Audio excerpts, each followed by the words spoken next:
TTD తీరుపై మోహన్ బాబు మరోసారి సంచలన వ్యాఖ్యలు చేశారు. డబ్బున్న వారికే శ్రీవారి దర్శనం జరుగుతోందన్నారు. ఎన్టీఆర్ హయాంలో జరిగినట్టు టీటీడీలో ప్రస్తుతం పాలన సాగటం లేదన్నారు. అధికారి మారినప్పుడల్లా నిబంధనలు మారుస్తూ భక్తులను ఇబ్బంది పెడుతున్నారంటూ విమర్శించారు. భక్తుల మనోభావాలను, ఆచార వ్యవహారాలను గౌరవించాలన్నారు.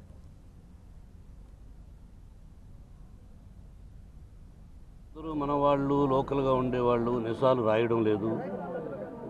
ఎందుకు భయపడాలి, భయపడుతూ ఎందుకు జీవితాన్ని సాగించాలి అన్నదే నా ధ్యేయం. రాయలసీమలో పుట్టాం, ఒక చిన్న కుటుంబంలో పుట్టాం, నీతిగా, న్యాయంగా, ధర్మంగా సంపాదించాం, నటుడిగా ప్రజలు ఆశీర్వదించారు. గుడికి వచ్చినప్పుడంతా ఆవేదన, బాధ. ఎన్టీ రామారావు గారు మహానుభావుడు ఉన్నప్పుడున్నంత ఆర్గనైజేషన్ ఇప్పుడు లేదు. కారణం ఎవరని నేను చెప్పగలను.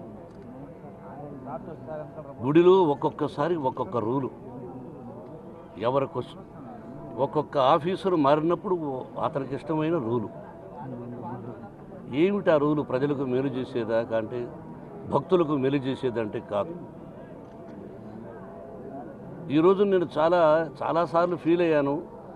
అంటే ఎవరిని నొప్పించకూడదు అనుకునేవాడిని. ఎవరిని నొప్పించుకుంటే నా మాటలు నిజాన్ని, ఎప్పుడు నిజం ఎలా ఉంటుంది మీకే తెలుసు.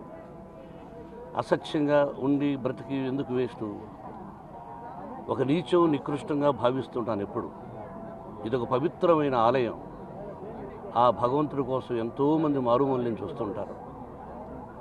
కానీ ఇక్కడ ఎక్కువ శాతం డబ్బున్న వాళ్ళకి మంచి దర్శనం, డబ్బున్న వాళ్ళకి మంచి దర్శనం జరుగుతుంది. చాలా సంవత్సరాలు చూస్తున్నాం. ధ్వజస్తంభం ఉంది. ఎందుకు ధ్వజస్తంభం? మీరు ఆలోచించాలి. ఎందుకు ధ్వజస్తంభం? ఆ ధ్వజస్తంభం అంటే గుడికి ముందు ఉంటుంది. దానికి ఒక చరిత్ర, బ్రహ్మ విష్ణు ఈశ్వరులని దానికి ఏదో ఒక చరిత్ర ఉంది. అది ఇప్పుడు వద్దు, వేస్ట్, మీ అందరికి తెలుసు. అది దాన్ని టచ్ చేయాలి. ఈశ్వరుని గుడికి వెళ్ళినప్పుడు నందీశ్వరుని ఎలా టచ్ చేస్తామో, నందికి టచ్ చేసి ముందు లోపలికి వెళ్ళాలి, దాన్ని తాకి.